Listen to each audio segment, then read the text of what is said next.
das war mein kleiner Beitrag zu Halloween. Hatten wir ja gerade vor 2 Tagen.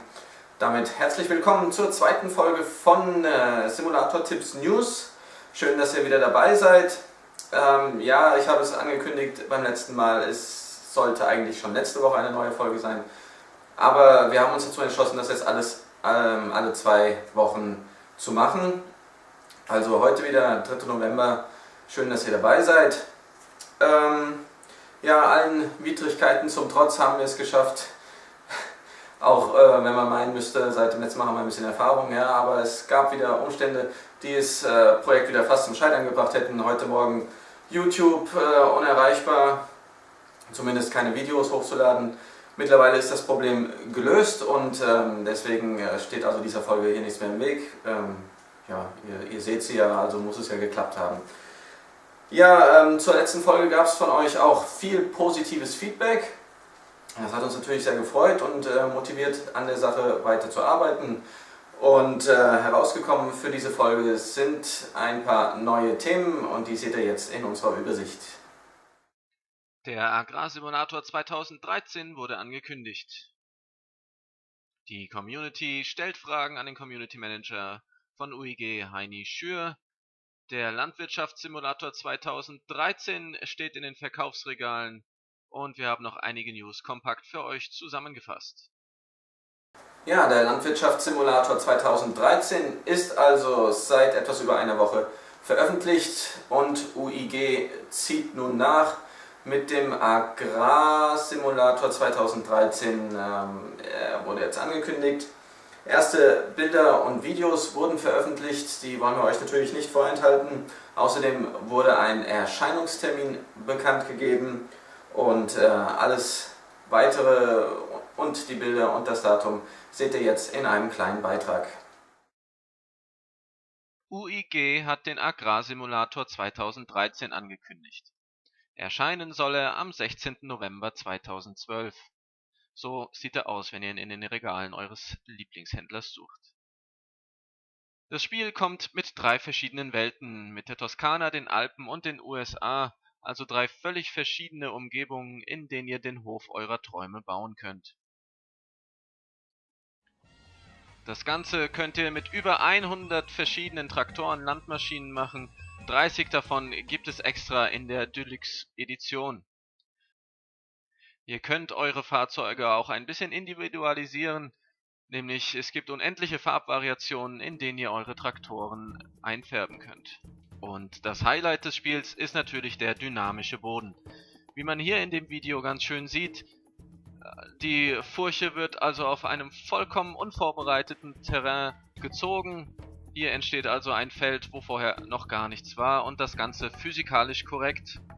Und wenn man mit dem Traktor dann nochmal durch eine entstandene Furche hindurchfährt, sieht man, wie er wackelt und schaukelt, wie er rein und raus fährt. Auch das Ganze mit hervorragender Physikeigenschaften und so zieht man nochmal Spuren in seinen eigenen Spuren.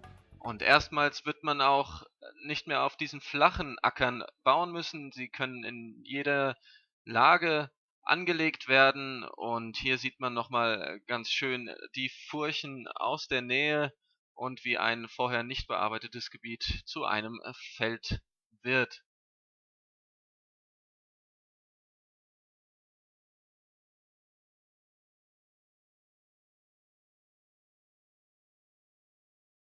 Wer die letzte Folge vor 2 Wochen gesehen hat, dem müsste der Name Heini Schür schon bekannt vorkommen. Heini Schür ist Community Manager bei UIG, das heißt, er kümmert sich um die Anliegen der User, die Spiele spielen, wie zum Beispiel den Agrarsimulator oder den Landwirtschaftsgiganten. Ja, und auch nach unserer letzten Sendung kamen da einige Fragen, insbesondere zum Landwirtschaftsgiganten. Und ja, Heini Schür hat sich spontan bereit erklärt, der Community live Rede und Antwort zu stehen. Das heißt, er hat vorgeschlagen, dass er am 10. November, also kommenden Samstag, sich die Zeit nimmt für unsere Community, für die Community von den Agrarsimulatoren. Und zu diesem Zweck kommt er in unser TS Die IP wird hier nochmal eingeblendet. Ihr seid übrigens auch jederzeit bei uns im TS willkommen bei Fragen zu allen Simulatoren. Jetzt speziell für Agrar- und Landwirtschaftsgigant stellt sich also Heini Schür euren Fragen. Das Ganze um 20 Uhr, wie gesagt, bei uns auf dem TS. Kommenden Samstag vormerken. 20 Uhr, Heini Schür von UIG.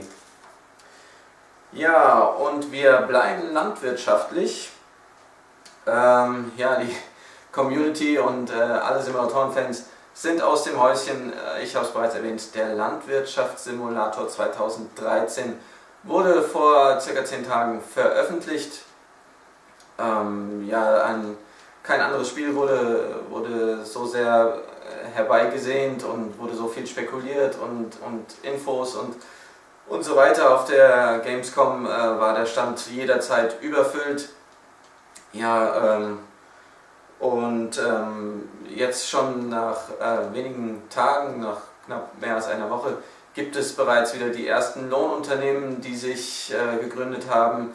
Es gibt die ersten Mods und auch das findet ihr natürlich auf unserer Homepage. Wir haben in unserem Forum LUs und auch Mods schon bereitgestellt für den Landwirtschaftssimulator.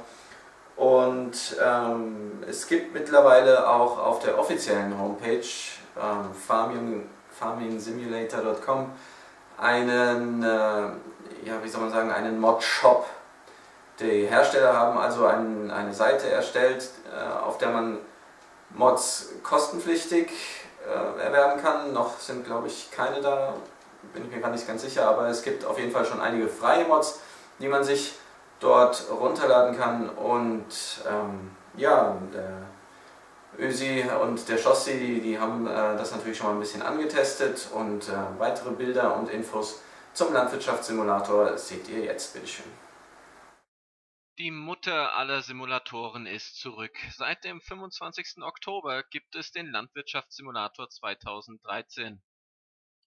Eine komplett neue Landschaft steht dem Spieler zur Verfügung mit weit über 40 Feldern, die darauf warten, von euch bebaut zu werden. Das Ganze könnt ihr mit über 100 Fahrzeugen und Geräten machen und Mods wurden da natürlich noch lange nicht mitgerechnet. Das Spiel kann auch mit mehreren Spielern gleichzeitig über LAN oder Multiplayer gespielt werden.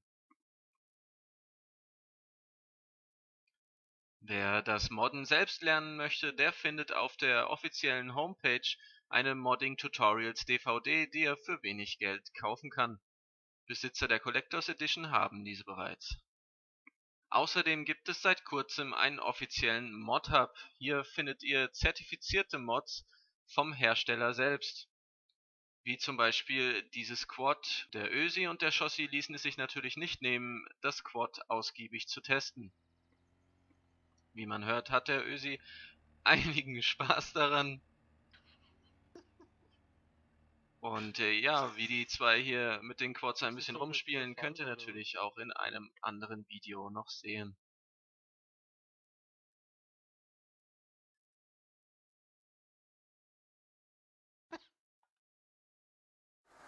Ja, beenden wir die Landwirtschaft an dieser Stelle. Es gibt natürlich noch viele andere Spiele in der Welt der Simulatoren und die wichtigsten News und Informationen aus den letzten 2 Wochen haben wir jetzt nochmal kurz in einem Beitrag für euch zusammengefasst. Bitte schön.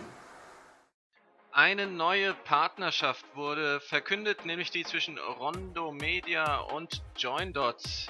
Herauskommen soll der Schwebebahn-Simulator 2013. Wie ihr hier in der Tech-Demo seht, fehlt noch die Umgebung und das spielerische Element. Aber man kann schon erkennen, dass es sich hier um einen hochwertigeren Simulator handelt. Die Technik und die Grafik sieht wirklich sehr ordentlich aus.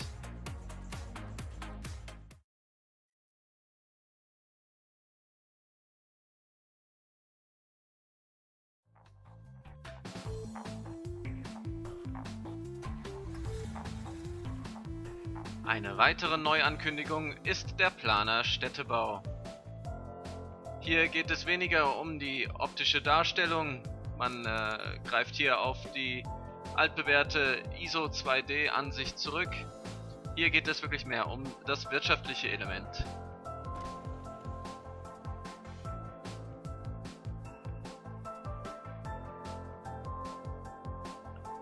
Erscheinen wird der Planer Städtebau bereits in wenigen Tagen.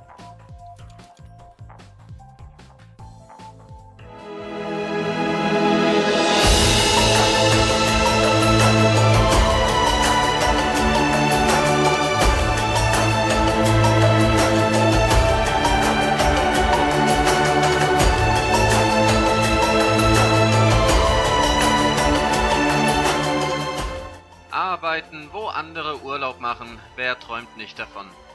Wenn auch Sie diesem Traum ein kleines Stückchen näher kommen möchten, dann folgen Sie Derek und Michelle, den Protagonisten aus diesem Intro-Video von The Good Life, und starten Sie eine Karriere in der Südsee.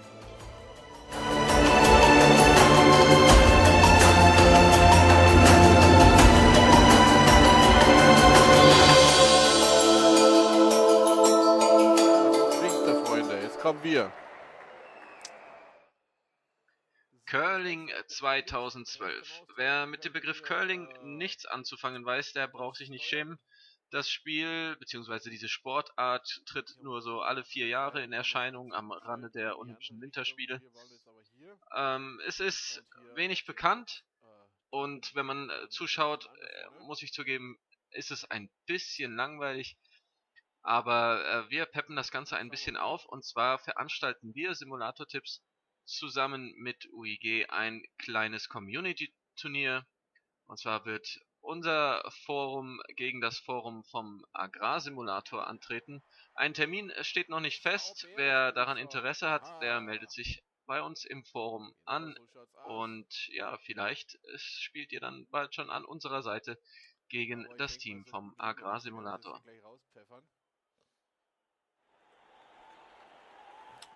Ja, das war's dann auch schon für heute mit der Folge 2 von den Simulator Tipps News. Ich hoffe, es hat euch gefallen und ihr habt viele interessante Informationen gefunden. Alle Links zu offiziellen Foren, zu den vorgestellten Videos und Spielen findet ihr in der Beschreibung. Und am besten kommt uns doch einfach mal besuchen im TS oder aber auf unserer Homepage, in unserem Forum oder auf Facebook. Wir sind überall für euch erreichbar. Auch diese Links findet ihr in der Beschreibung. Und ja, damit verabschiede ich mich für heute. Ich hoffe, ihr seid beim nächsten Mal in circa 2 Wochen wieder dabei. Bis dahin, euer Kevin.